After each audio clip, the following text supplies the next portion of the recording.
Welcome back. Chris Rader here for another edition of Tech Talk. Chris, thanks for coming by. Good morning, Ryan. Good morning. We're talking all things soccer this morning because I was, I was a former soccer player. That's right. And I saw this thing. It's a really kind of cool thing from MIT. This is a four-legged. Tell us a little bit about the robots nowadays. Yeah. So this is a quadrupedal robot, which means it has 4 legs, and then a bi would be 2 legs, absolutely. But the great thing about this one is there's a camera on the front of this robot, and the camera is looking at the ball, and it just transitioned from a grass surface to the sand. It can do snow as well.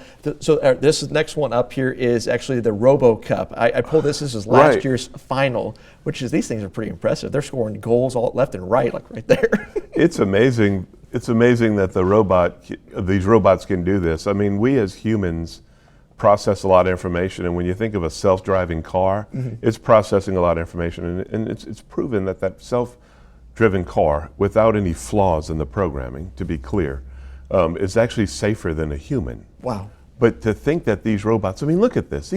Look at these robots playing soccer. So these are bipods too. So we talked, the first thing we talked about was the quad pod. This is the bipods, which these guys kind of look a little bit more human. These look a little more human. There's another one called Sophie, who you can Google out there and check it out. But it actually has human characteristics. Like the face can actually have inflections and deflections, like you're doing right now, Ryan. It looks just like you. I don't know if it has as much hair though. But this is important. You know, just look at what robots have accomplished in the past 10 years. I mean, what's going to happen in the next 10 years? I mean, who knows if they're going to be able to, sense touch. Right now, it's kind of limited, but there are experiments with that stuff. Right. If they can sense touch, and then we integrate artificial intelligence in these robots.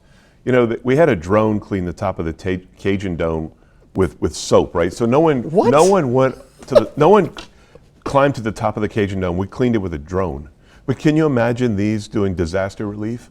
These tornadoes just came through. Can you imagine sending a bunch of robots out in the field and then picking up debris? Wow. Think about that for a minute. I hadn't thought about that. Well, I know with the nuclear deal, the meltdown that happened in Japan, they did send robots in there. Right. But I never thought about hurricane and tornado relief. That it would be really nice, beneficial. So, we don't want to put humans in harm's way when we need to take care of other humans that have already been in that position. But robots are going to be a great use for that. And I think that's a real positive because there's a lot of negatives, right? Yeah. With war and other things. But boy, I'm so excited about this. I think I have a new subject for reading and studying. I love it. Another exciting edition of Tech Talk. Chris Rader. Chris, always such a pleasure to have you on News 15 today. Thank you, Ryan.